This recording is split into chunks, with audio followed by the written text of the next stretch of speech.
everybody. We're just letting people in, so we'll get going in a sec.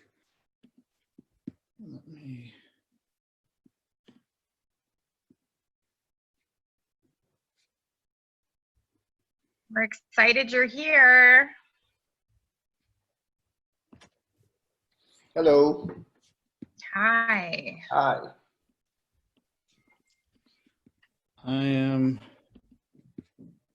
I'm putting a Google Doc in the chat. I'll keep putting it up, so please take a moment to sign in to the Google Doc. I'm just going to give everybody just a minute here. Okay, we're going to keep everybody on mute right now, just so that you don't become the unintentional star of our session. So you will have opportunities to ask questions and put your questions in our chat for sure. And guess we can go ahead and introduce ourselves. Yeah. I guess I can go first. My name is Keelan Koning, Communications Coordinator for 3CSN. And I also teach English at Cal State Northridge. And I, along with you, I'm really excited to be here on this journey that kind of feels like, I don't know, like a man on the moon kind of situation. We're gonna take this canvas shell and drive it along until it gets to its destination. So this is really cool. Hi, everybody. My name is Josh Miller. I am the Communication Studies Department Chair at Los Angeles Valley College, and I'm one of the LACCD District Guided Pathways Coordinators. And through my work with that, I got connected to 3CSN. So I'm happy to be here today. Just kind of a little background how I got into online education. I had some online classes, and I think they were pretty good. The feedback I got from my students was pretty good. And then one day I was just walking, and our DE coordinator stopped me and said, did I want to be part of a grant that Valley College got? And it's called Project Hope, Having Online Positive Experiences. And I said, sure. And then I started doing this various training programs. I did the peer online course review, and then everything kind of dovetailed. You know, when everything went fully online, I started training people in my department how to get online, and then 3CSN started offering these courses. And now here we are 4 months later. I don't even know how many sessions I've done. So welcome. This is our first time doing this type of session. You know, so a lot of our sessions kind of morph, and they get altered based upon your comments. So any feedback that you want to give us on the session is fantastic. I'm going to show you a shell. I just put a ton of information on there. If you want me to pare it down or add stuff, I can do it, but I'm going to kind of talk you through the shell that we have. Before I forget, I'm going to put something else in the chat. So again, I'm going to put the in the chats for people that just got there. Please take a moment to sort of sign in into Google Doc. And that Google Doc is always active, so if you want to refer back to it, just save the link. That's your link. So if you think, oh, where's that one, that bit of information, that kind of stuff. Just so you know, if you have taken this class before, or if you've taken a module session before, the Google Doc session, it's pretty much the same.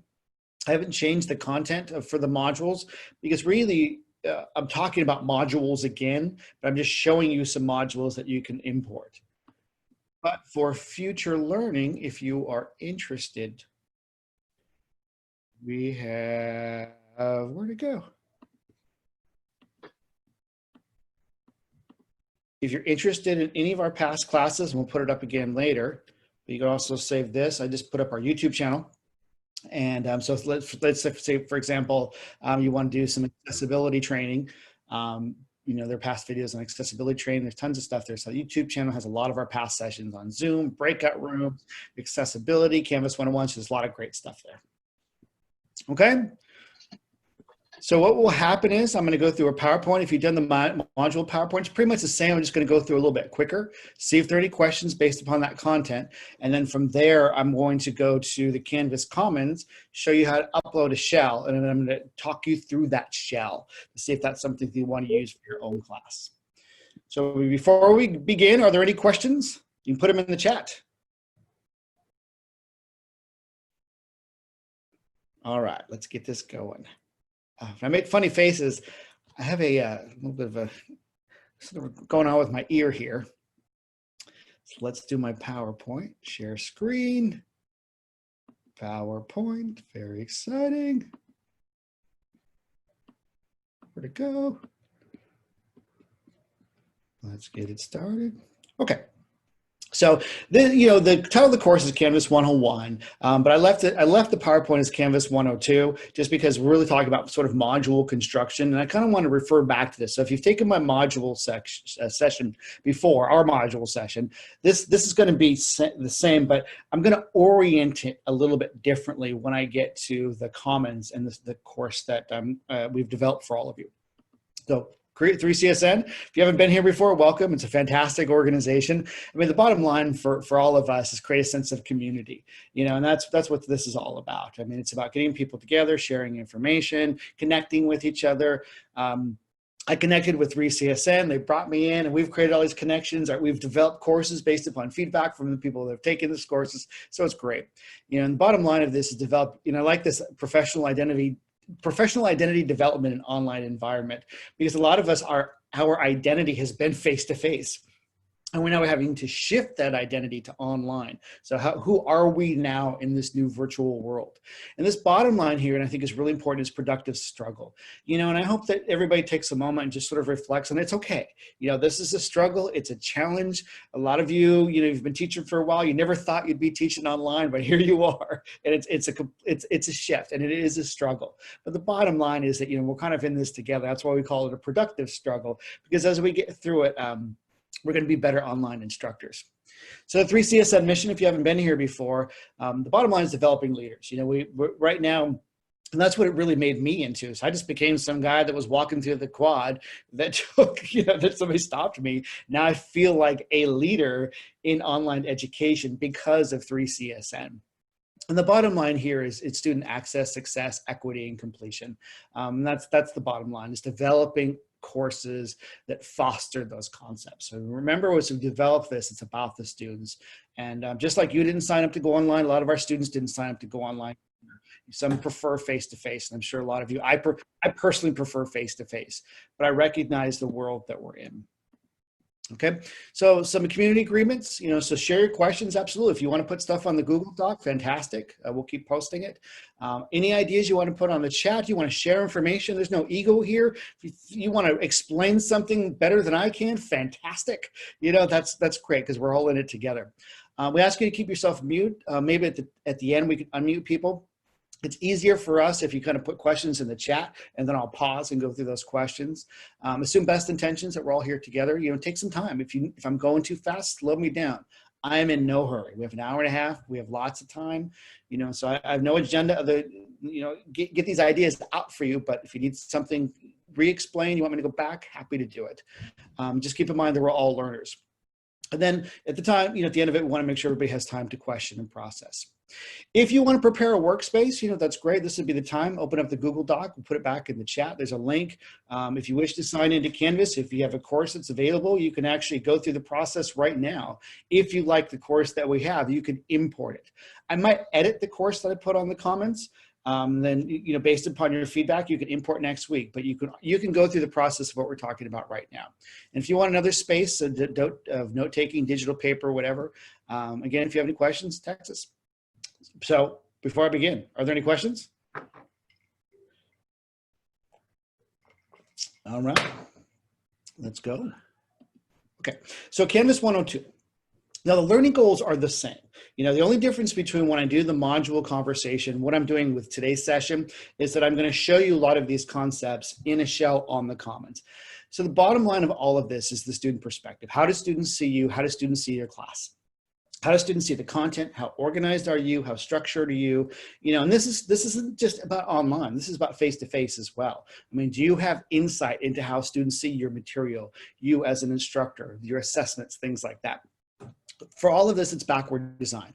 What are your learning goals and how do you get there? So I'm going to show you this course on the Commons, and a lot of that course development is based upon this concept of the backward goal. Like, what's the end result? What do you hope to achieve? And you might need to reframe that. So if you're the type of instructor that only taught multiple, you lectured every day, then had a multiple choice, and then you lectured every day and you had a final exam, you might have to reframe that, because maybe that system is not possible anymore, because you're probably not going to be able to lecture every single day.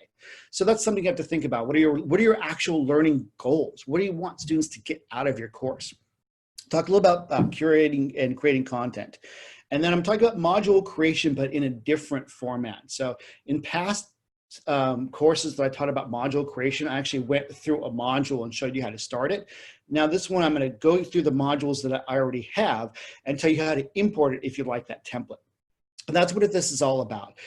I have module templates on the Canvas Commons that you may import.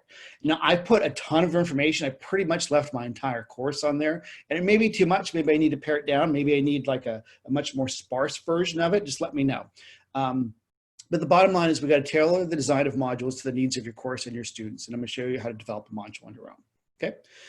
So when you're looking about module development, think about a lot of module development is not the mechanics of it, because if you want to start a module, you can literally hit a button that says start a module, or you can do their YouTube videos. So a lot of module development is not just the mechanics of hitting plus module, it's the philosophy behind the module creation. Okay, so it's kind of like, it's not just you're going to get up every day in front of a class and talk. You probably have a plan for what you're going to talk about, face to face, and what is that going to lead toward? That's the same thing when you develop your module. So our inquiry questions are, how can I make sure that I'm clear about the basic knowledge that students need to be successful? How am I designing my modules in advance? Help me to think through students will engage in my course material. And that's key. How do students see you, and how do students see your material? That's really important. That's why I often ask for feedback from my students.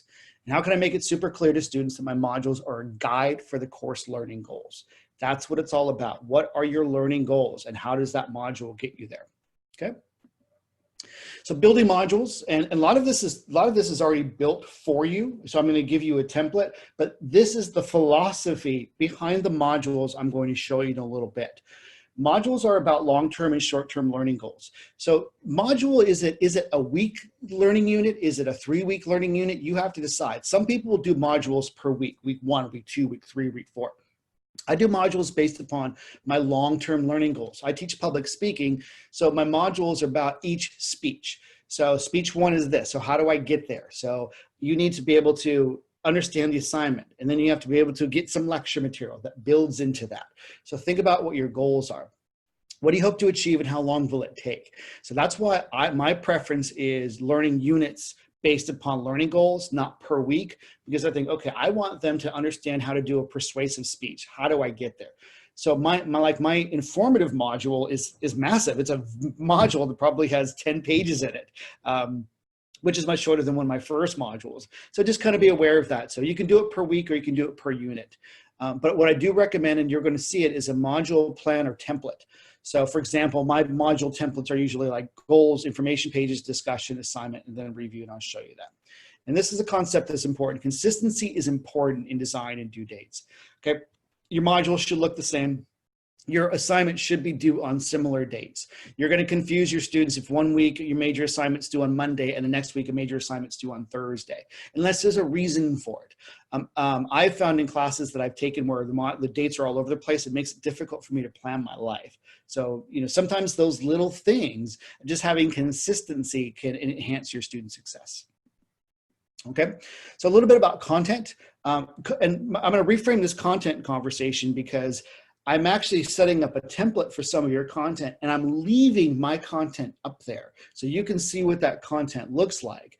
But what you can do is you have to develop content. And where's it going to come from? You can write your own pages, you can record your own lectures, you can record on your phone, you can use YouTube, you can use Zoom, there's Screencast-O-Matic, there are all kinds of places. So you have to decide, how are you going to get them that information? Are you going to type it out? How are they going to engage in it? I'm going to show you some information upload from the Commons. Just so you know, I'm going to show you my course, but you can literally upload entire courses already from the Commons. When I taught intercultural communication for the first time in the spring, then we went online. I had no idea what to do. I was teaching it for the very first time ever. I had never even thought about putting it online. So I found a beautiful intercultural communication course on the Commons, and I imported the entire course. and I used a lot of it, but I just used that content that was there, but then edited it. There's also tons of information on the web, Stanford, Khan Academy, all that kind of stuff. Okay, are there any questions before I move on to the comments? We do have a question about what is module template called in Commons? I'm going to show you. I'm going to show you. Okay. So let me make sure I have everything up. This is highly exciting, seriously. I mean, well, we'll see. I feel like there's a lot of pressure. Very, very exciting. Like, I feel like we're watching something really epic. No, I wouldn't go that far. Yes. But I appreciate it. The first module on the moon. Okay, yeah, totally. It's like there are tons of templates online. Okay. I just have to be careful. I just want to make sure I'm not showing anything, student names or anything like that before I move on. Okay, so let me share this. All right. So I have a course that's available for everybody. So what I'm going to do is I'm going to show you how to import it, but I'm actually going to go to the actual course. So if you don't know anything about the Commons, so if you're looking, you log into Canvas and you go on the left here, and I think it's the same in everybody, but you know, people have different versions of it. I've seen different types of Canvas, so just kind of be aware there's a button somewhere that says Commons. For most people, it's probably right here. So you click on Commons. Okay. It's a little slow today. So when you get to the Commons, it might take a little while. If you don't know what the Commons is, basically it's kind of a storing house for courses and for material. So if you're looking for quiz templates, you're looking for button templates and things like that, there's tons of information. So just by going to the Commons, there are, and it's funny because almost 1,000 more than just yesterday, there are 119,277 items. And it could be full courses, it could be templates, it could be quizzes, it could be absolutely everything. So, and sometimes it helps you kind of see what's available to you. So some of these things that I'm looking at right now, you may not have access to because some of them might be just for LACCD. But a good example is here is that now we have a Canvas student orientation model so new students to LACCD, they can go into it. If you go to East LA College has their own Canvas course template. So that's something to look for as well, because your DE coordinators at your local campus might be working on their own template. And it might be branded with your local campus. So, you know, look to your own campus as well. So sometimes it's LACCD, sometimes it's ELAC, sometimes it might be LA Valley. So there are all kinds of things that are available out there. You can also search by your discipline, PSY. So let's say, for example, I'm looking up psychology. So if I'm looking up psychology, there are 384 results. Now, if I want to alter those results a little bit, if I can go right here, and here it has the latest. I can do most favorited, and usually most favorite is linked to the next one, which is most downloaded. Okay, so what this basically is that, so for this course right here, this is a template that's been downloaded 2.1 thousand times. Okay, so that's a lot. So when you think about how many people are out there using Canvas, so this has 157 stars. Now, if you don't know what OpenStax is, so if you teach psychology, OpenStax is a form of OER, Open Educational Resources. So some courses just have OER built into it. Okay, so what that means is that, so there's no content in here other than Introduction to Psychology PDFs, chapter summaries, and PowerPoints. So this is fantastic. So if you're looking for content, this is great because you get a chapter summary, you get some PDFs here. You can click on it and see what it looks like. I don't know, things are really slow today. Okay, well, we'll just give that a sec. We'll let that spin for a sec.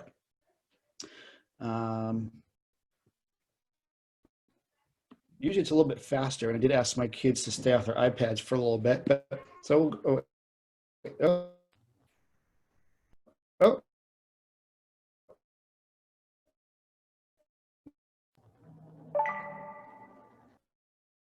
So anyways, you can look at it. So OER is kind of like online version. So I use a fully accessible online public speaking textbook, and there are actually sites in there.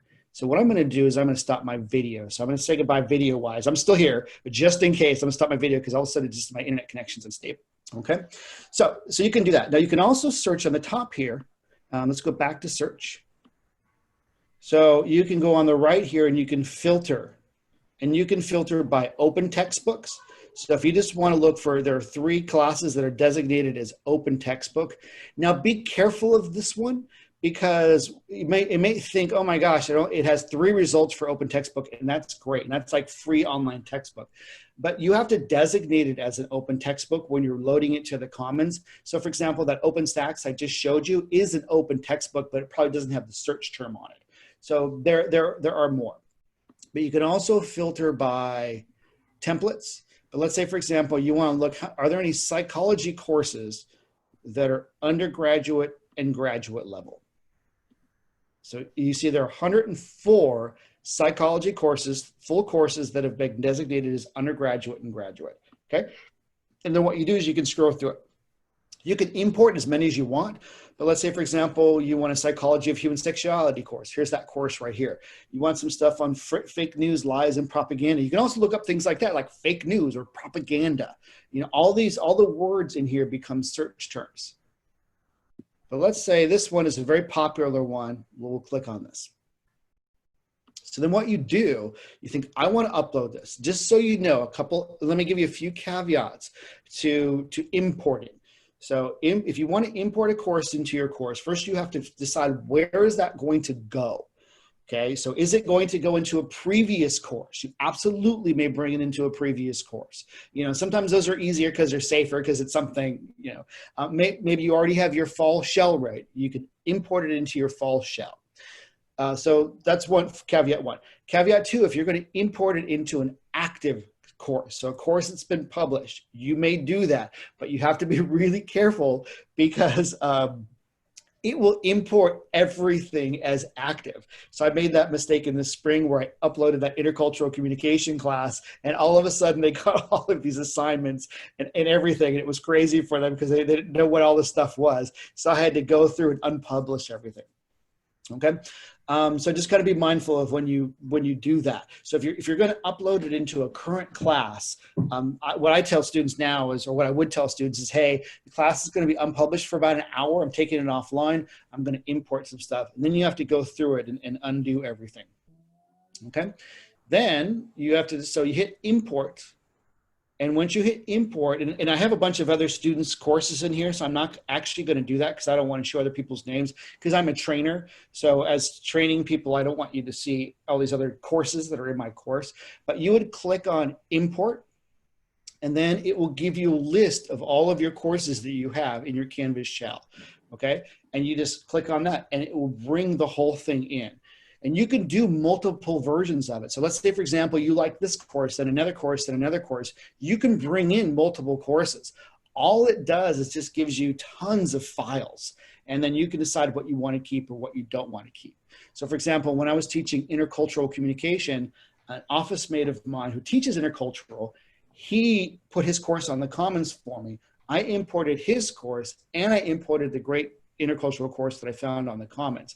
So I had tons of information, and all I did was I took everything out of the modules, unpublished everything, and then slowly brought them back into the modules. Are there any questions?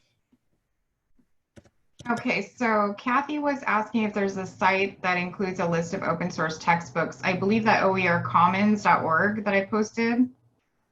Oh, sorry, Kate. I apologize. So Kate was asking that. There are tons of sites. Okay. So that's one thing, because another grant I was part of at Valley College was an OER grant, and we had to bring, we did OER training and things like that. There are tons of them. So like, you know, if there's an OER person on your campus, for example, at Valley College, in our library is linked to OER. But the best way to start is put in whatever your discipline is. Google that, like psychology OER, and it will take you to various versions, because there is OpenStax, there's the 1 through 3, the Cal State system. Some places have curated them, like ASCCC has curated a bunch and put them into their own site. So they're kind of all over the place right now. There's tons of great content, but it will take a little bit of research. Okay, thank you so much. So then Kate had one more question. she asked, so it's better to import into an unpublished course? Yes, yes. Unless you have to. Like I had to import it into the class I was teaching. I just forgot to unpublish it. But it's better to take a past course and then work on that. Or if you already have your fall shell, import it into your fall shell and do your work there. Because you can import tons of stuff, but students will only see what you publish for them. Okay, so that's how when I first started teaching public speaking, I imported a ton of stuff. And then I just went through every single thing and I unpublished because, and I'll make sure you're clear on that one when I show you the course.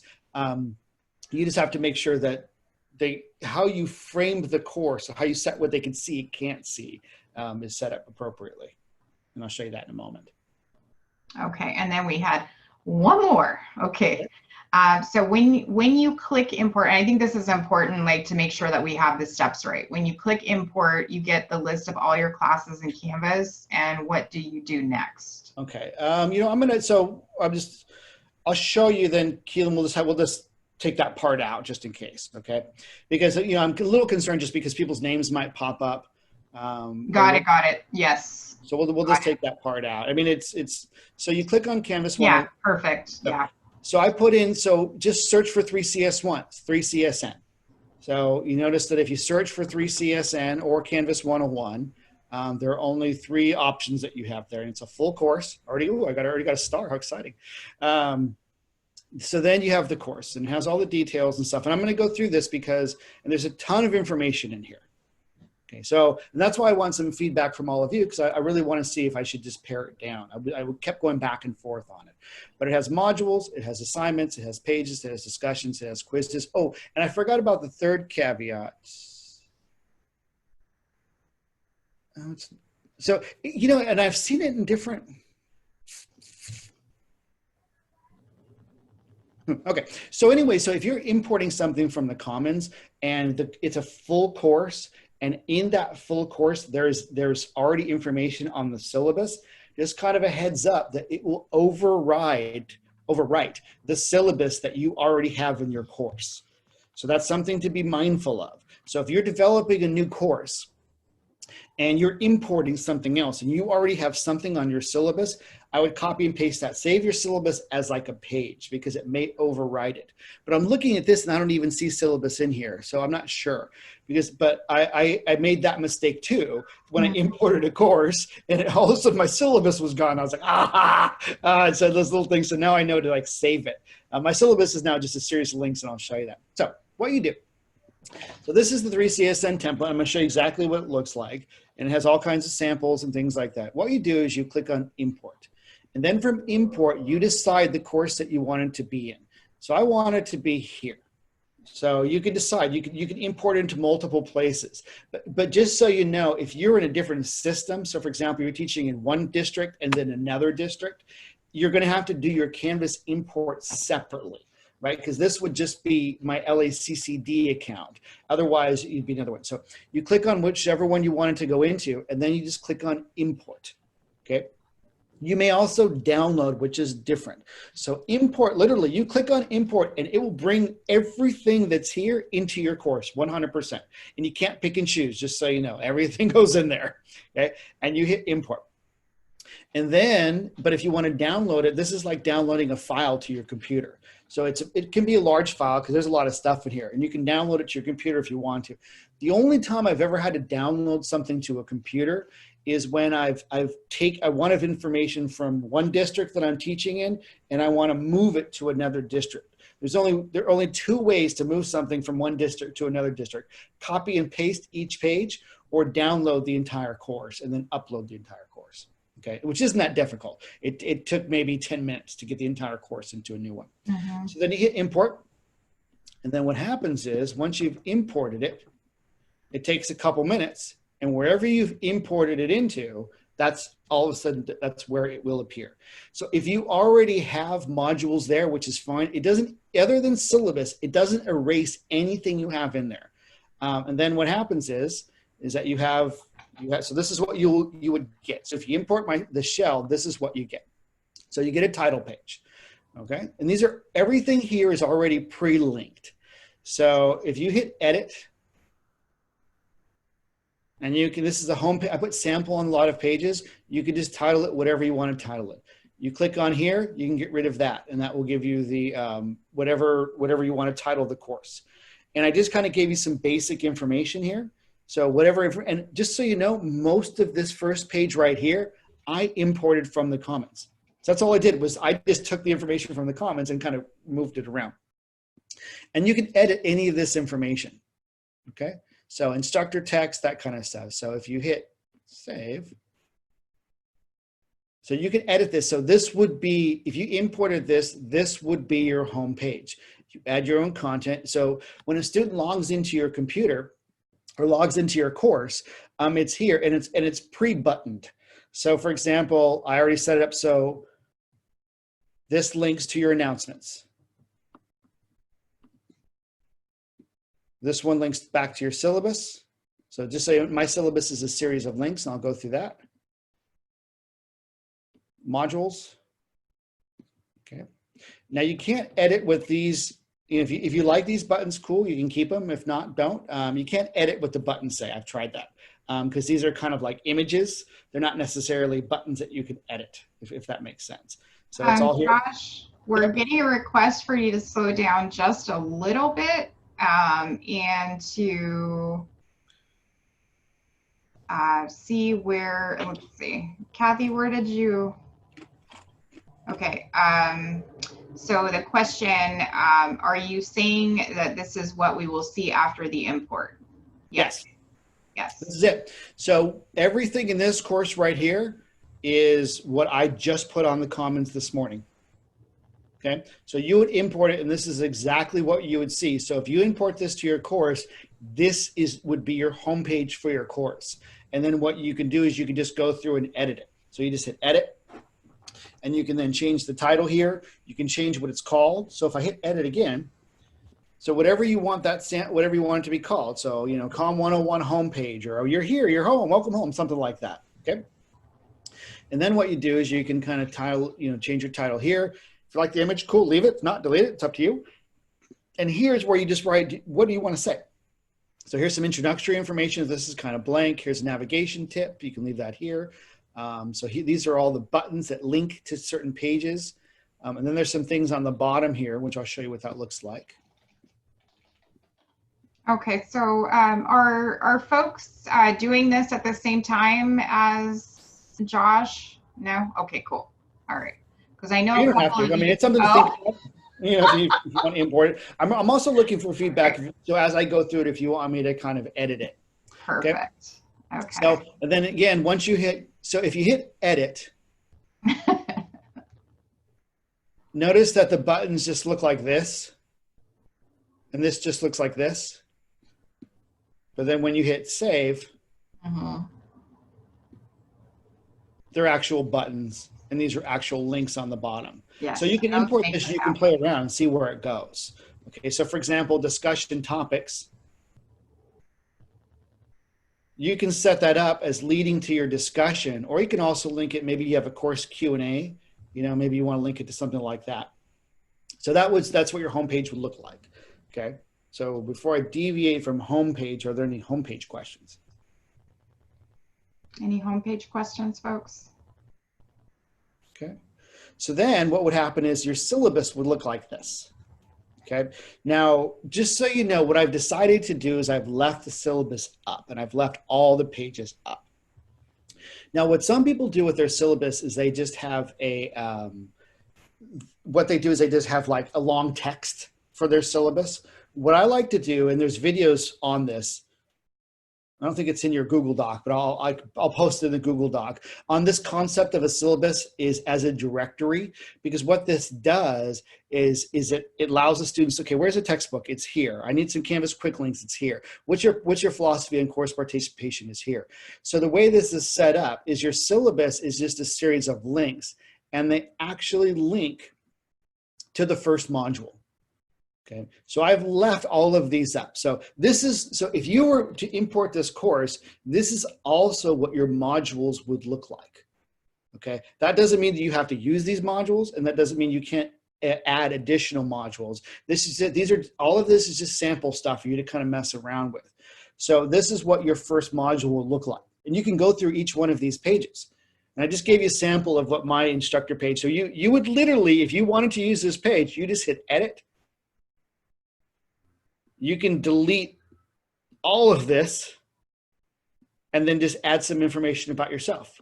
And so what happens is that page with that information about you is the first page of your module, but it's also the first page of your syllabus.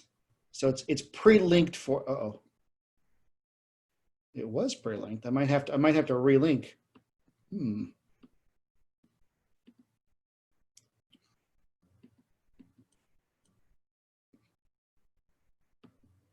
Okay, so what I'm going to have to do is I'm going to have to relink everything. So somehow the linking stopped. But basically all this is my pages in my syllabus.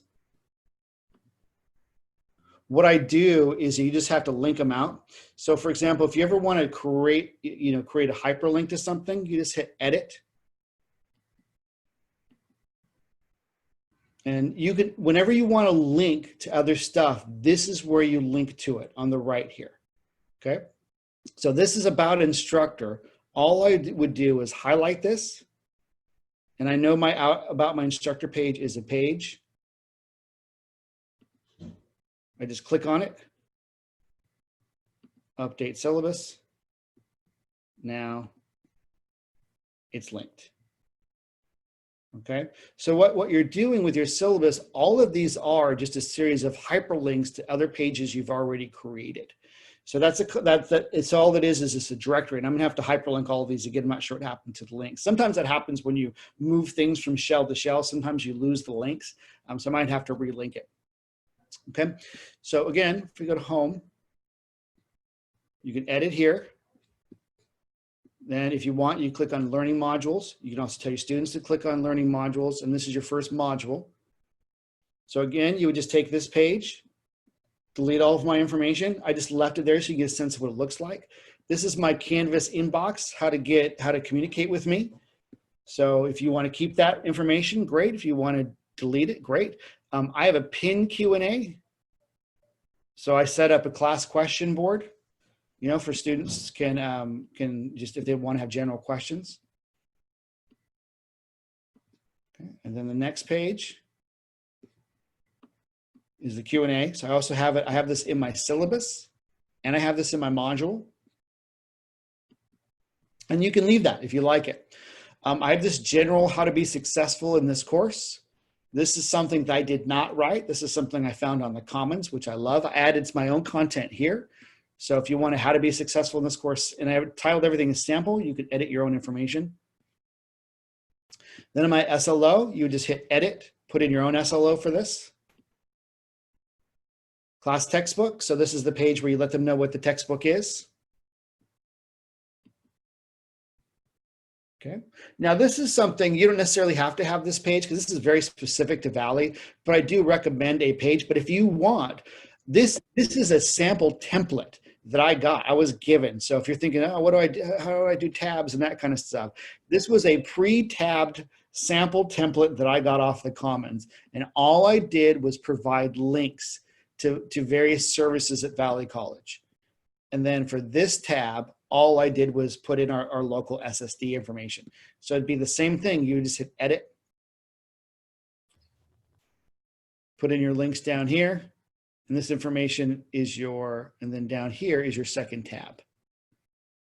And if you don't want to do tabs or tabs are confusing, that's fine, but you should have a page that provides services for your students.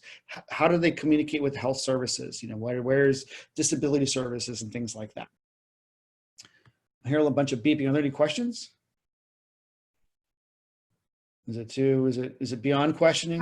We did have one question, which I believe I can answer, but if you presently have your syllabus as one long document and you want to break it up as a series of links like Josh has, do I have to first break my syllabus up into a series of separate docs and pages and Canvas? Then I'll be able to create a hyperlink to each of those short new docs. That's correct, right? Yes. Yeah, so it's a pain in the butt when you first do it, but after you do it, it's great because the feedback I've gotten from students has been very positive because it's so nice because they can go to the syllabus and whenever they need anything, it's right there as a link. But yes, so this is basically my entire syllabus chunked out into sections. And then each one is its own separate page. So when you first do it, it's a pain in the butt. What's nice after you first do it, then you can just import it to all your courses and it's all there. Okay.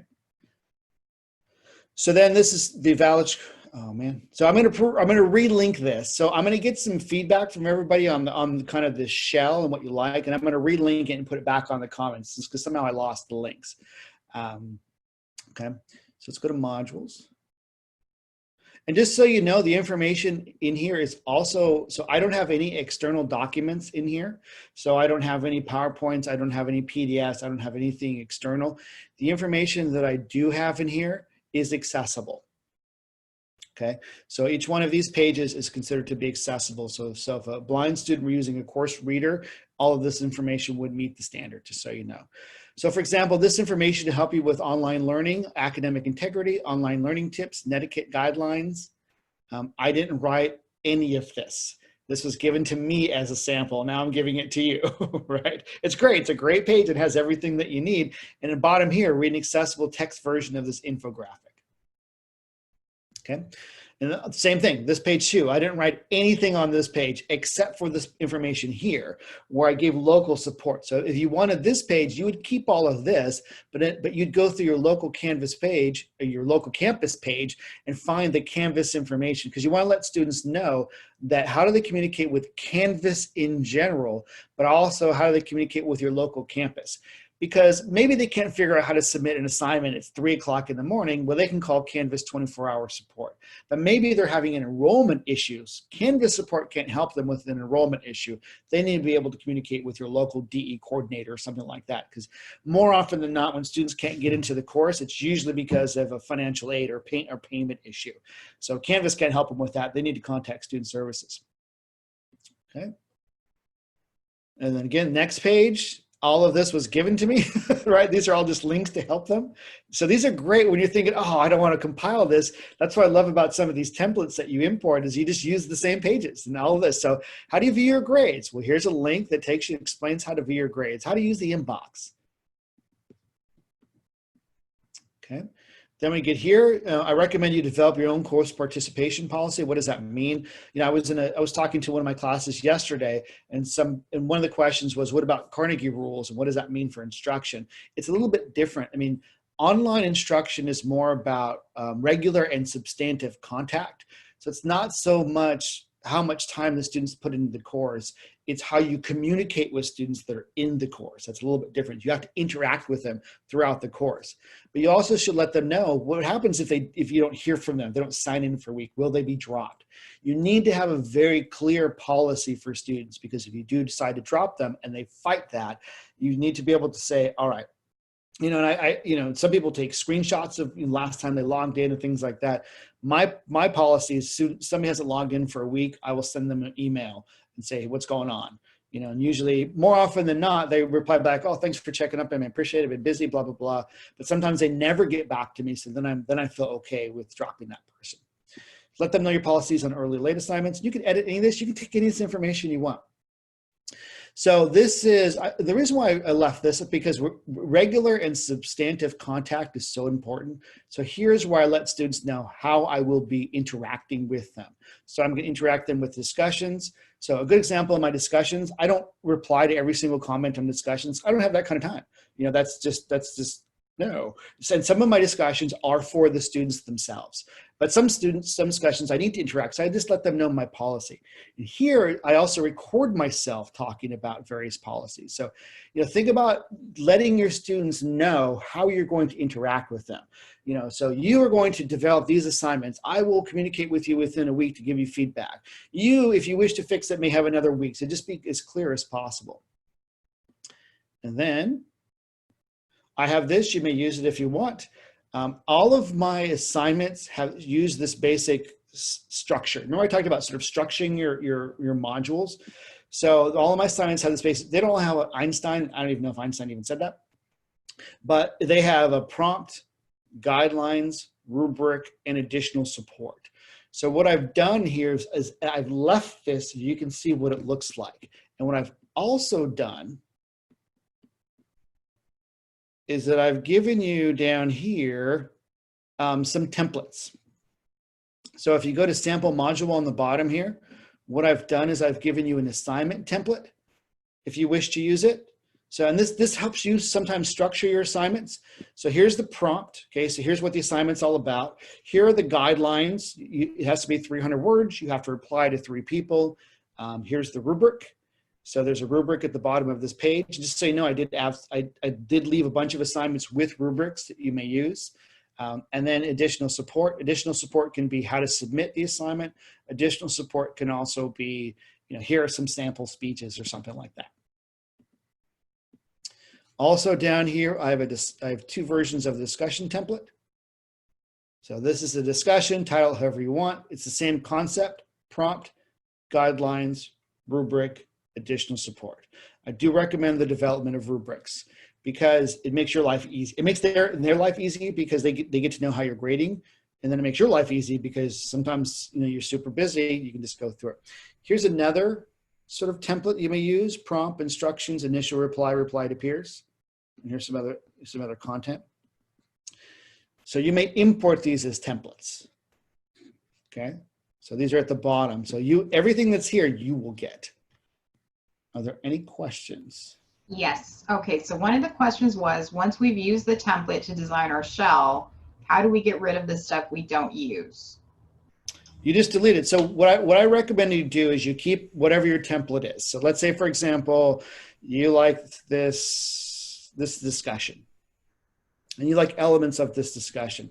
So just because, what I would personally do, if you want to keep this discussion intact as a model, I would create a new page. And let me show you how easy this is. So you can, this is one of the greatest features of Canvas.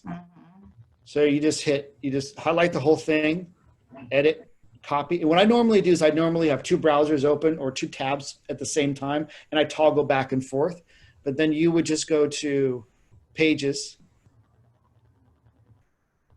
view all pages, plus page, and then just hit paste, and it's all there. Okay, so you can make sure you title appropriately. So this is my test 3, okay? And then you're like, you know what, I don't want this video, I don't like this, I don't like this. I'm just gonna, you know, I like everything, I'm just gonna get rid of this video right here. I don't like these right here, okay? So then what you do is once you're done with it, you hit save. Okay, so now you know it's test 3. You think, okay, so where does test 3 go? And that's a lot of times that's the question. Well, test 3, because you save it as a page, is one of your pages. Okay, so then you can go to view all pages. And then from there, you can see I gave you a bunch of pages. And if you have the time, go through it. If not, don't worry about it. Some of them are my own instructional pages. Just you can kind of scroll through it if you want. Some of it are templates, things I've uploaded from the comments, but there are a bunch of pages there. But generally, you're not going to go through pages from pages. You want to add a page to a module. So if you go to module, and let's say, for example, you want to start your own module. First of all, if you want to get rid of any of these modules, you don't have to keep any of the modules. Getting rid of a module does not mean you're getting rid of the information in the module. All that means is that you're eliminating this. You're taking this out. So if you just go over here and you just put delete module, it will make all of this stuff disappear from the module, not from the course. Okay, but let's create a module. So plus module. Module you name, so test mod. And you can decide if you want to lock it until a certain day. So those things with modules, you can lock them. So we're going to add a module here. When you add a module, it'll always end up in the bottom. So here's my test module. And you think, okay, so this is my test module. I want to use my test page. You hit plus page. And I think that was called test 3. Test 3. Add item. Okay, so when you're developing your own modules, whatever page you want to add to your module, you hit plus module, and then you go to the bottom here, wherever it pops up, and you can move this to the top. If you think, okay, I want this module to be up here, you can move, you just grab the dots, and you can move this module all the way up to the top. You can move it up to the very top if you want. So see how what this does is this moves it around, but also within your modules, these move your pages up and down within the modules. And you can also indent some of the things on the right-hand side with those 3 dots. You can do the indenting. So if you notice, yeah. Right, so if you notice what I have here, my instructional pages are all flush left, but my assignment and my discussion pages are indented a little bit. That's just right here. You just hit increase indent. Okay, so we have mass questions. Okay, let's do it. Yes, so one of them is, if I create a page in my Canvas course that has links to all the resources at the college I teach at, is there a way for me to share that page with my colleagues for their Canvas courses? And I was thinking that would be that they would export to Canvas Commons. Is that correct? Yes. You can put it on the Commons, or some campuses, what they'll do is they might already have a page and they just straight up put it in people's shells. Perfect. Okay. Yeah, that's the easiest way. You put it in the Commons and tell them what it's titled, and they can import it. Beautiful. Okay, another question. What is the name of the class that Joshua is looking at? All this is just what's on the comments. So that 3CSN shell, this is this. It's the same thing. Yes. So it's called the 3CSN. On the comments, it's called Canvas 101 3CSN. Yep. I'm enjoying the picture. That's really cute. All right. So then another question. I love it. It's so good. Okay. And then another question, which video recording software does Josh use? So originally I just used the computer that I have right here, and I put it in my classroom and I just recorded myself. Since then I've gotten mildly more sophisticated because my phone camera is better. So I got a tripod that holds my phone and has a microphone. It cost me like $30 on Amazon. So I record myself first. Initially what I did was I just put it on YouTube because I wanted my students to create their own speeches on YouTube. The only problem with YouTube is that you have to edit it. So if you want to go back to your, if you want it to be fully captioned, you'll have to go to each video and edit it because they caption, it's about 80%, 90%. It's okay, but they don't caption punctuation and they get a lot of words wrong. What I've since done, and I absolutely love it, the exact same videos that I put on YouTube, I have the raw version of those, and I brought them into what's called 3cmediasolutions.org. So 3cmediasolutions.org. What you do is you take your video, you create an account, you upload it. Within a week, they get you those videos back completely captioned. So let me show you something real quick. So let me just pick a page here. And if you hit edit, and you may or may not have this because each campus has their own things, but the content editor, in the middle of the content editor, there's a little V right there. And if you have 3C Media embedded into your course, you click on that. And then what should pop up is these are all the videos that I've put into 3C Media Solution.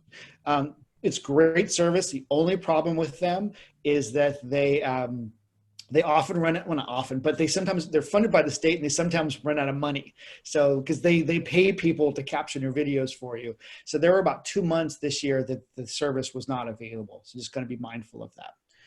There are other places like called Amara, the other things that you can do. If you record yourself on Zoom, it'll caption it for you. So there are a lot of other ways that you can get stuff captioned. Okay, perfect. Okay.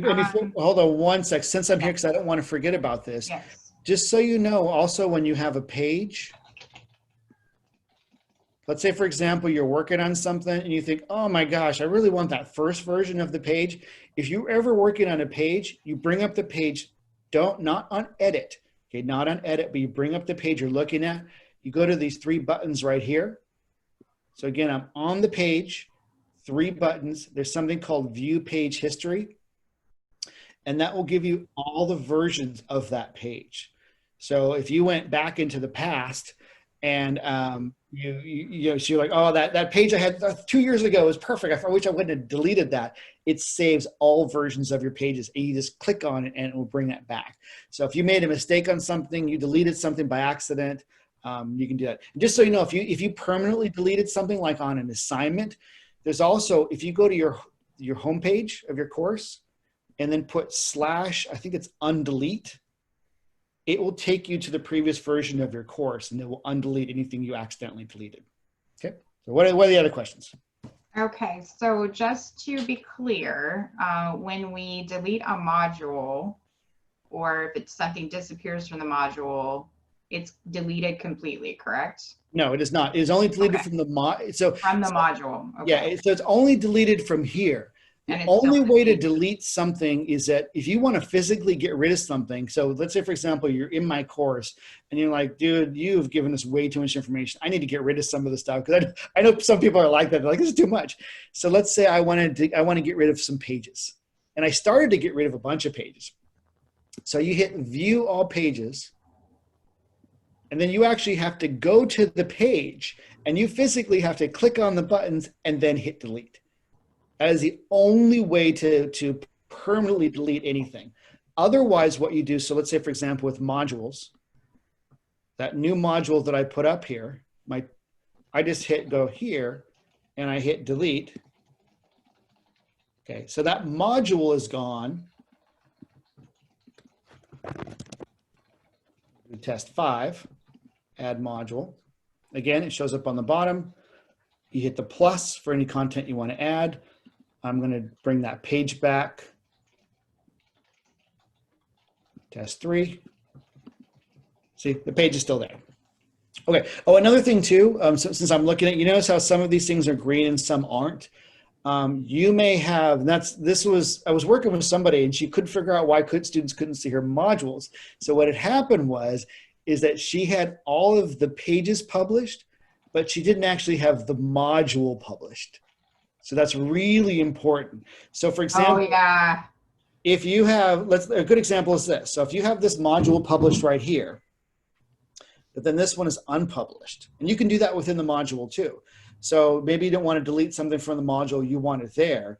So if a student were to engage in this module, they could see the module, then they would go here, and then the module would bypass this one, and then they would go here.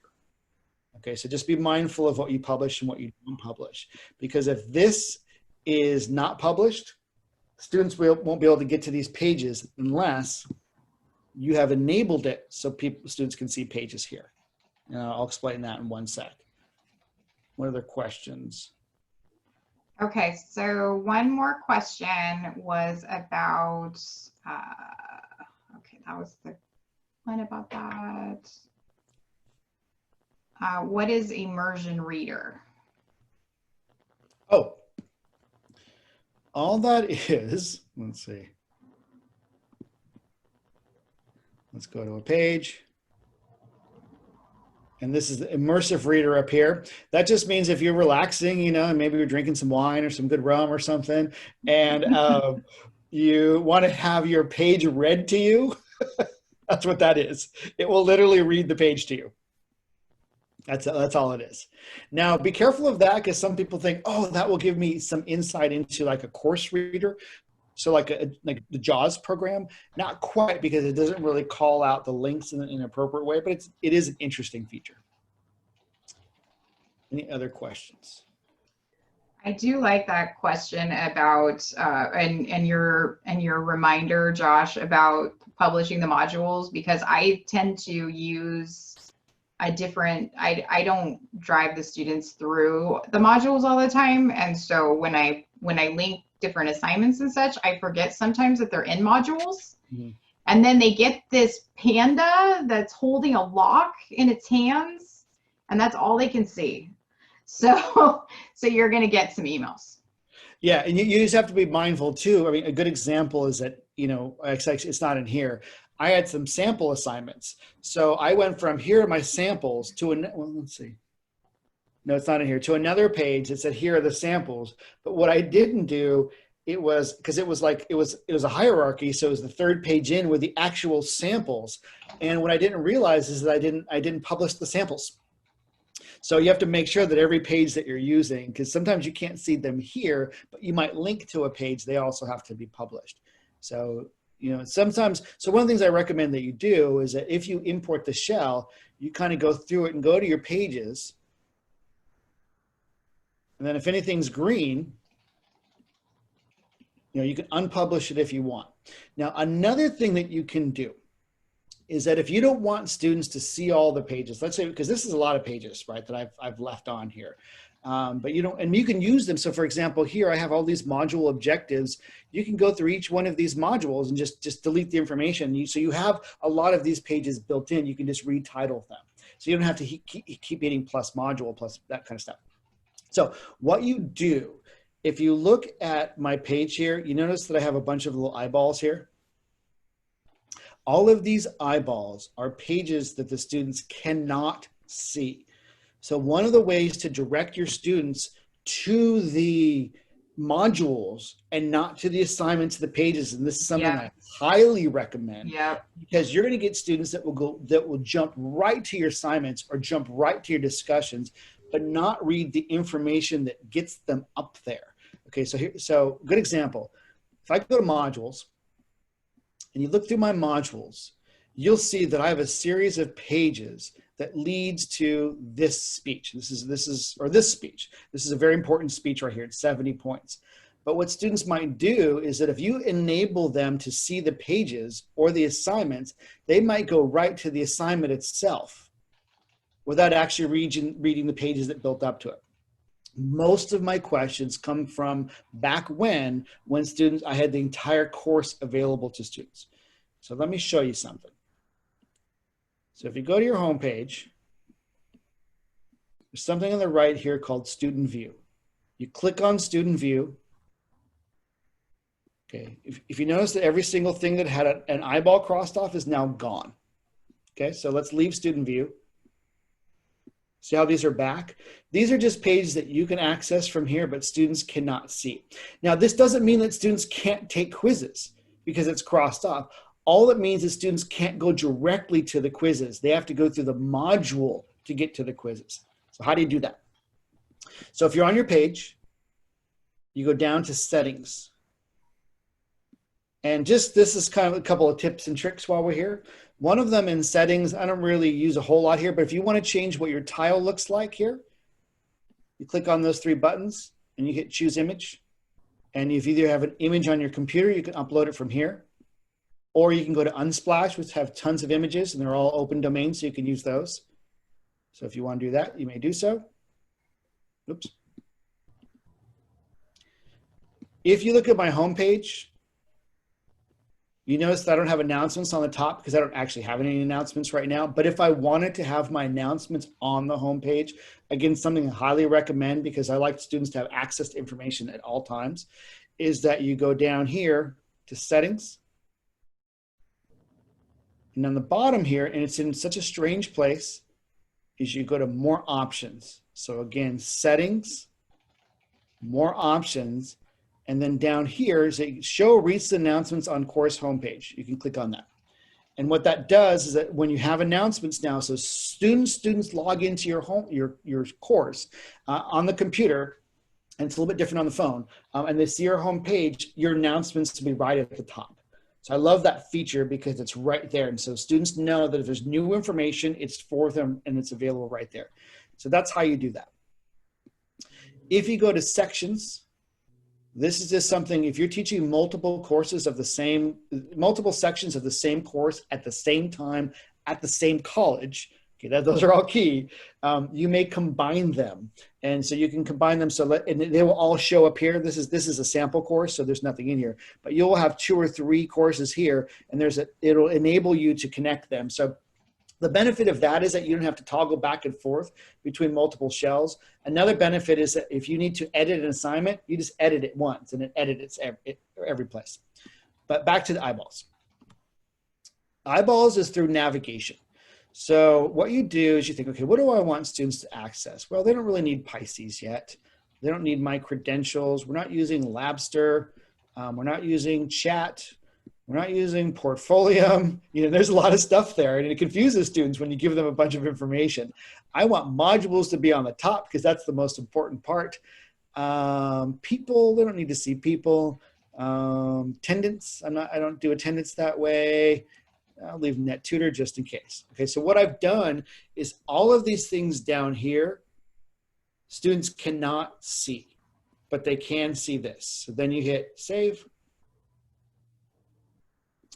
So see what I've done, now I put modules on the top. So what will happen is students, as soon as students log into your course, they will see your homepage with the buttons, or they will see this.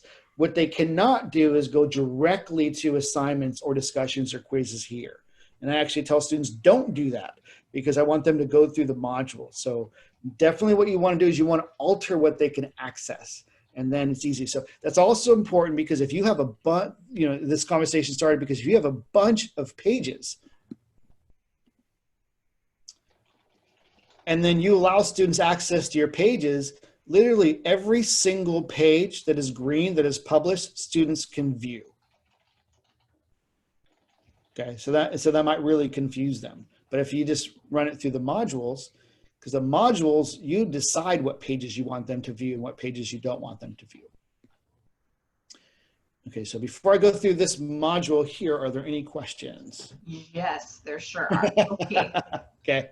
All right. So, is there a way to rename the menu items in the navigation? I believe that varies from campus to campus. CSUN doesn't let us do it. I know Cal Poly Pomona does. So I don't know if you have suggestions about that, Josh. Wasn't Cal Poly Blackboard? So maybe that's a Blackboard feature. It might be, yeah. It doesn't let me though either. I have never tried. Oh no, I'm saying they get to. Yeah, we don't. Yeah, I don't think so. I've never heard of that capability. It's a dream list. I think you can talk with your distance ed folks and see if they might be willing to do it, but I don't know if that's something that we don't have access to do that. Yeah, I don't believe so. Another question. I know. If only we could have all the cool things. So one question that Kathy had, how do we make other things show up on the homepage, like upcoming assignments? I know that they come up on the right-hand side for the students, like the upcoming assignments already. I know that also in the, under the syllabus, there's that section, but I don't know about how we want to do the homepage that way. So do you have tips about that? Yeah, so there are a couple of things. So just so you know, with upcoming assignments, they will actually, so if you're in Canvas, you'll get something that says, you need to grade this, or you need to do this. Students get the exact same thing. So they get these little notifications. They also have a calendar, and then also in the syllabus, everything that's due will be here. But if you want to tell them what's coming up, you have to alter your homepage often. So this is kind of philosophically what you want to do with your homepage. Is your homepage static or is it dynamic? My homepage is static, so I don't alter the information. It's just a link to what's going on. I actually tell people what's coming up through the announcements. So if I want to remind them, say, hey folks, your big speech is coming up this week. So I do that. So because it pushes it out to them. If you're going to update your homepage regularly to let them know it's coming up, I recommend that you have consistency in that. So I've taken classes, so they might do something like, okay, just so you know, every Sunday night by 10 o'clock, I'm going to update the homepage with what's coming up. So it depends on what kind of person you are. I'm the type of person that on Tuesday, I would think, oh my gosh, I forgot to do it on Sunday. So that's why my homepage stays as it is, because I have to build in my own learning deficiencies. Or educational deficiencies, I guess. And I use announcements to let them know it's coming up. Okay, hopefully that answers that. Yeah, and the other thing that you can do, and this isn't necessarily on, I mean, this isn't something that's actually there, but you can go into Gradebook and you can send everybody who hasn't submitted already, you can send them an email. So there are also other ways to communicate with them, and you can have them set up their notifications so that they're getting notifications on their phone. In email, they can decide how often or what kind of things, so good stuff. What else?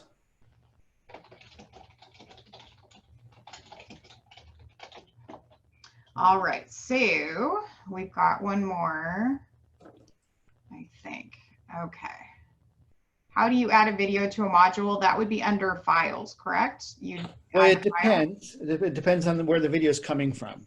Okay. So let's edit a page. So if you have a video on, like if you put your video on YouTube, all you do is provide the link for them. If you have it on, and if you have this external tool and you have it on, and you can also use the YouTube right here, YouTube uploader. But if you have 3C Media, then you just click on 3C Media and you just click on the video and it pops it right in. You can also click on this button right here where you can record, and it's not connected. So the one time I had it connected, it was weird because I was watching myself watch myself. You can record a video right here. The only problem with recording videos right here, you can embed it right here. It won't be captioned. And then you can also, if you have a video as a file, you can upload the file here, or you can upload it over here through files. Okay. So the question for yourself is, where is that video coming from? So for example, if you use Zoom, which is something I recommend because you can talk through PowerPoints, you can do all kinds of stuff.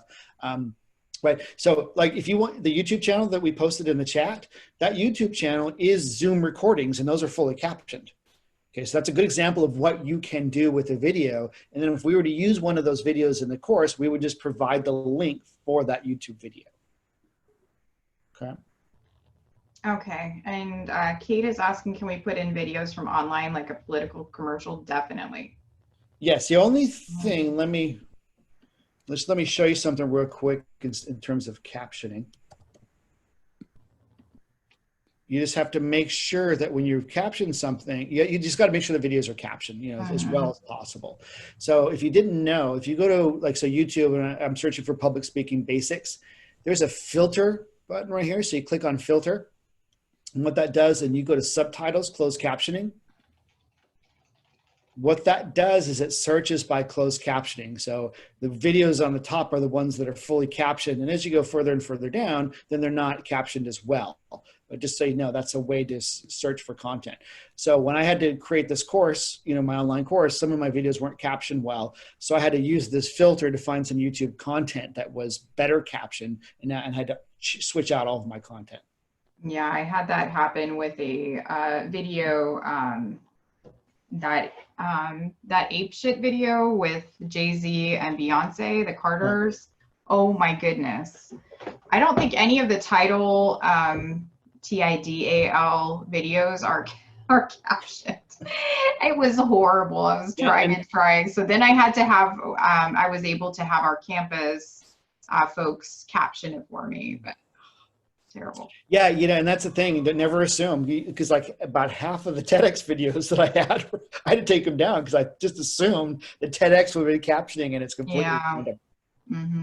So let me show you real quick what else I've left up here. So I kind of left a full module so you can kind of see what it's like to go through a module. So this is kind of my module formula. Every page of every module, every first page of a module I have follows a basic format where I explain the review of the module, an overview of what's coming up, objectives of the module, outcomes, and additional help. So you can do this. You can take this page, get rid of my content, and scrub it, just keep these things in there. Then what I do is almost every single module, my next one is my content page. So this is like my lecture material. So my lecture is I type some stuff out, and this is a video. This is literally a video. I just sat on my couch with my phone, recorded myself, and put it onto 3C Media. And then kind of more content, I give them a preview of the assignment that's coming up. Now this is just so you can kind of see what a built module looks like. So here's the prompt of it. Remember I talked about that, the guidelines, the rubric, additional support. So the rubric is up here. And these ones that are up here already have rubrics embedded into them. So you can use my rubrics. So if you were to take this page, what you would do is you would edit this page, take out my content, add your own content in, and then, and then if you want to go the rubric, you can show the rubric And then you just hit this little button right here. And you got to be careful because it's really close to this one. I've done that. It sucks. And there are a couple in here too where I was like, I just killed my own rubric. You can edit the rubric right here. And some of my other pages, well, so that's that one. That's where a discussion rubric is. If you have an assignment rubric, and this is another one, if you have an assignment rubric, it's on the bottom. So I don't know why they're in different places, but this is just kind of, sometimes I have comprehensive rubrics. Sometimes I have very simple, easy rubrics. This is a 10-point assignment, and just did they do it or did they not do it? And what's nice about this is when I go through students, I just click on it. They did it or they didn't. Click, click, click, click. Because I save my online energy for assignments that require it, right? So I like to save my energy for this kind of stuff. This is just, did you do it correct or not? Okay, so I just go through these, I grade those in 5 minutes, because they really need the feedback on their speeches. So then again, I have a prompt, guidelines, rubric, additional support. This is an example of additional support in form of a separate video. One of the things I highly recommend is identify those issues in your courses that students seem to consistently make from term to term, and identify those and let them know those mistakes are coming up. Here's a prompt for the assignment. Again, it's the same thing. Prompt, guidelines, rubric, additional support. Prompt, guidelines, rubric, additional support. But I've added a little something in for all of you. And so if you go through quizzes, just so you know, there are a few quizzes in here. One of the recommendations that we have, and this is, I cannot recommend this enough, is to have surveys in your class and let students give you some critique on what's going on here. So I actually have a sample survey in here that you may use. Now, I didn't make this. I took this from somebody else. So it's a preview. And then what you can do is if you want to edit, you may edit any of the questions that you want. But what do you wish I knew about this? What do you wish about this course would have made it a better experience for you? What habit would you suggest I improve on? So this is something you can build into your course. It's already here. Okay. We're going to submit it. Okay, sorry, Josh. We have been hijacked by our lovely friend Lily, who is here with some pretty flowers, some sunflowers that she's sharing with us. Did you plant those? we have to plant. My kids and I, we plant every Mother's Day. We plant sunflowers in the yard. Hi, Lily. Oh, that's cool. So let's go back to the modules. We don't have a whole lot of time left. So then what I also have here is I've added a goodbye survey as well. So this is kind of an end of the class survey. Mm-hmm. Another thing that you can have access to is if you go into the quizzes, there are a few quizzes in there, and you can put these in and out. You can do these wherever you want. You can edit the title. You can edit the content of the quiz. They're all kind of templates here. I've started to do this, and I noticed the combination of here are some mistakes you're about to make, and I do these little quizzes. It's called the Saving You Points quiz, where I identify that this assignment is coming up and here are some big mistakes that people make. I put that in the form of a true or false assignment. This quiz is to help you earn the maximum amount of points on your assignments. I say, this assignment's about to come up. Most people make this mistake. And then I have a true or false question, and that is, I have read it, and I understand that if I do not submit work that looks like the samples, it is very possible I will lose a lot of points. So I engage them on a meta level before they go to the assignment where they submit the work. And I did this for the first time in this past spring, and I have to admit, it used to be 30 or 40% of the students would do it incorrectly. But the combination of providing links for the work and this little quiz, I think I maybe had 2 students that did do it correctly this time. Okay. And then the last thing, I just kind of want to give you a heads up. If you want to kind of scroll through the pages here. Oh no, actually it would be under assignments. I left a bunch of assignments up too. And you're welcome to like keep the assignments as templates and edit it, but I have an assignment down here. And I was really thinking about getting rid of a bunch of this. So put anything in the chat or on the Google Doc, what I think I should keep or get rid of, because I can do a much slimmer version of this. But my written informative speech and my written persuasive speeches, what these have is they have pretty comprehensive examples of a rubric. So see why I broke it up into content, structure, sources, and MLA. So I broke it up, and then, you know, I have it as kind of a sliding scale. You did it. And actually I have to edit this, because what I realized is I have this kind of says nice work, but it's 20 to 13. I think it should be a nice work 20. You did it all correctly. And then it should be 19 to whatever. So I'm going to edit the point value a little bit, because if they did MLA correctly, like down here, it's 10, then it's 10 to 1. So I kind of have to edit it a little bit, but this gives you a sample of what it looks like. So if you ever want to edit a rubric, it's the same thing. You hit here. You can change any content by hitting here, but be very careful, because I've deleted it. It's so close. And the thing about this, you hit that and it takes it out. It doesn't give you a warning. It's just gone. I'm like, no! So I've done that a couple of times. Yikes. And then you can edit each one of these. You can decide if it's a range or not a range. So you click on that. If it's not a range, it's just 20, 13, 5. If you want to add criteria in the middle here, you hit a plus. Okay, so there are some sample rubrics that will give you a lot of help that you may use. If you just want to remove points, you click here. If you want to, I'll write free form comments. If you want to just be able to type stuff out, you click here. That doesn't mean you can't, you can still write comments, but this is kind of builds it into the rubric. Okay, so written informative speech and written persuasive speech both have a pretty comprehensive rubric that you may use and edit. And just so you know too, if you're ever working on a page, and then you want to pull that rubric into a new assignment, you may copy the rubrics. You just have to pull it out. Okay, so for example, if we have an assignment,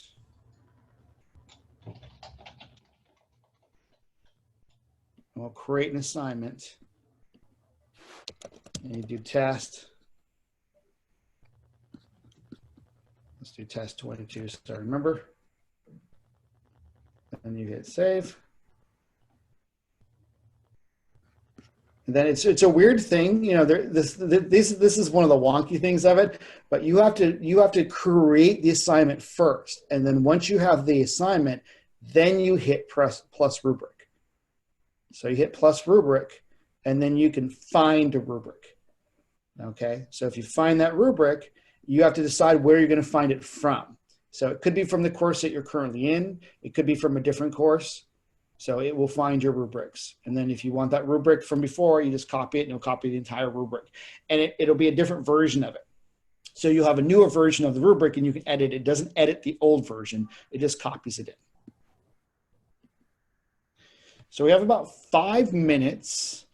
If there are any questions, anything you want me to review, anything you want me to go back to, if you have any comments. Let me see if my video is working. So there was a question earlier that that I realized I may not have asked you, which is, do the links come through?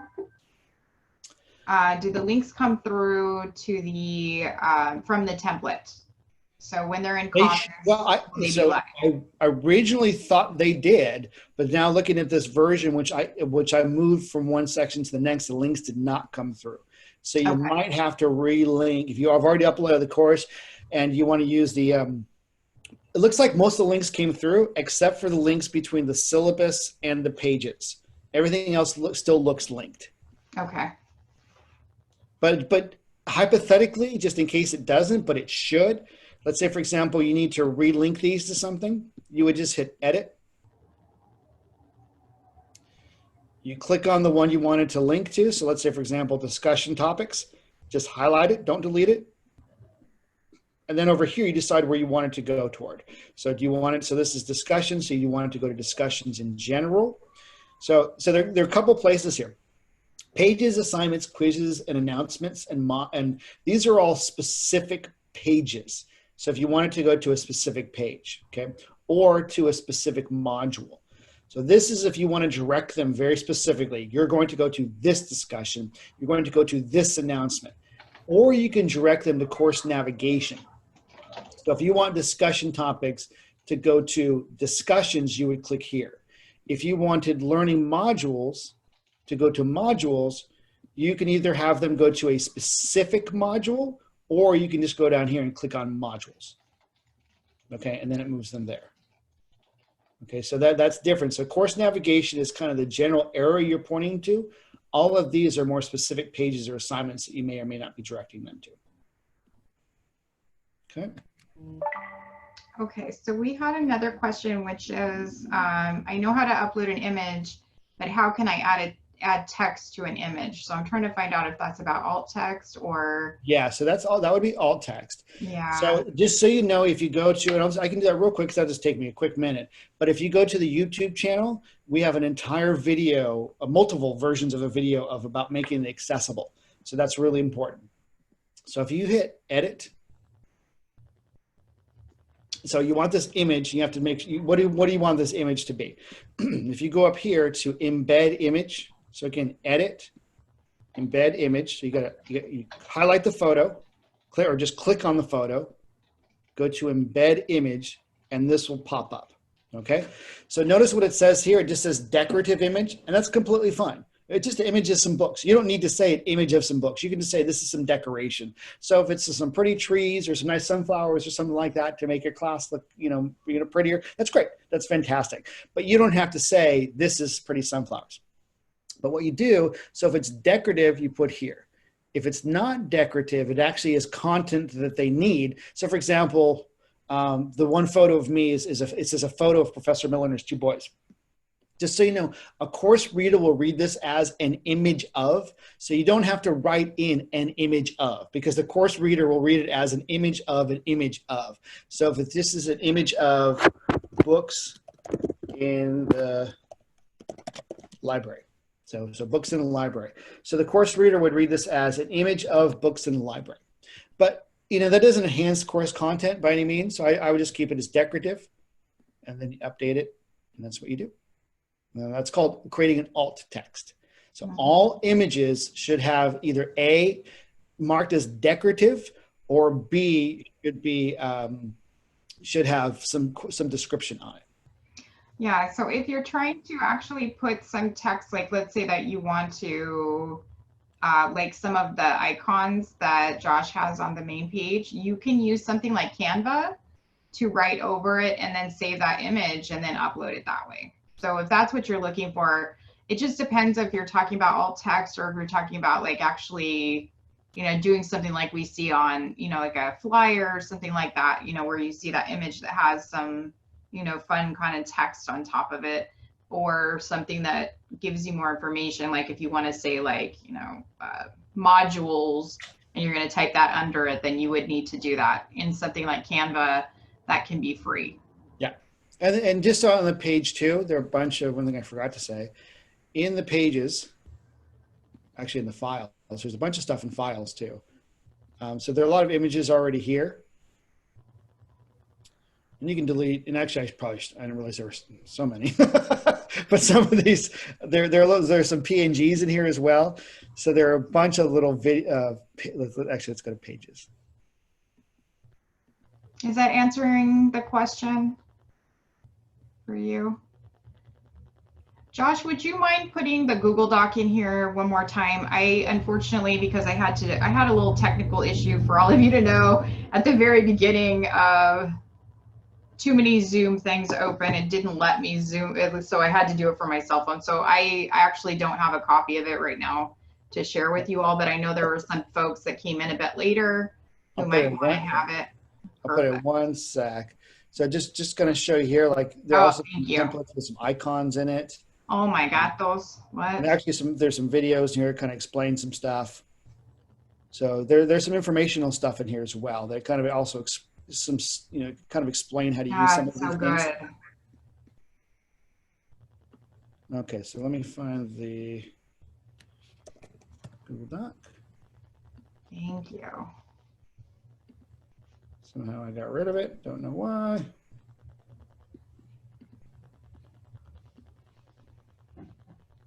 Today is July 10th. Thank you very much. And for those of you who came in a bit later, yes, Kathy, we'll ask him to do that one more time. All that was in pages. So if you just kind of scroll through all the pages, I just added a bunch of stuff in there. Some I may or may not have permission to share, but just don't tell anybody. We'll keep that between us. Oh, I see. That was under that was under templates and buttons or something like that, right? Yeah, they're just a bunch of pages in there. I just kind of so good. So here's the Google Doc. Oh, thank you. Let me find the YouTube channel again. So if you want to do what's great about the accessibility YouTube video that we have is that it just takes you through all the steps of making your course accessible. So if you all, anybody who came in later, if you wouldn't mind just kind of putting your observations, ideas, any kind of aha moments in here as well that you may have had, so that we can continue to improve or learn what's the, what was very helpful for you. That would be amazing. And then if you want to let us know whether we might be able to use your comments in the future in case we want to share with others about what you got out of the session, that would be great, with or without your name, whatever you like. Okay. And Josh just put the YouTube channel in here again, and the title of the template in the comments is 3CSN. Yeah, you can just look for 3CSN. Yeah, I think if you put 3CSN, this will be the only one, so you'll be able to. Well, 3 popped up for some reason. I don't even know what the first 2 are. Ooh. So exciting. And if you have any ideas, if it's too much information, you want to pare it down, you just want some templates, I can do, I could literally just create a page that is just like, here are some templates, and here are some quizzes, so you don't have to go through all that information. If that's something you're interested in, put it on the Google Docs, say, I'd like that smaller version of it. I'm happy to do it. You got to give me a week though. So just look up 3CSN shorter version or something like that. That's what it'll be. That's how I'll link it. Yeah. That's right. Well, oh my goodness, Josh, thank you so much. I know I speak on behalf of everybody. I'm going to just do a little clap here. This was amazing. Thank you. And very grateful for, for your help. I know that this is going to help a lot of folks out there who are, like us, just finding their way. And, as I said in the chat, man, I've been doing this for, since 2005, I've been doing online education, and I always learn something. So do not be intimidated by Josh's beautiful template, but use, then because he's done this work, and this is one of the things I was saying in the chat, because he's done this work for us, we can focus on other things like doing some of the fun stuff, right? And kind of customizing it and things like that, as we learn. So thank you for doing a lot of the heavy lifting here.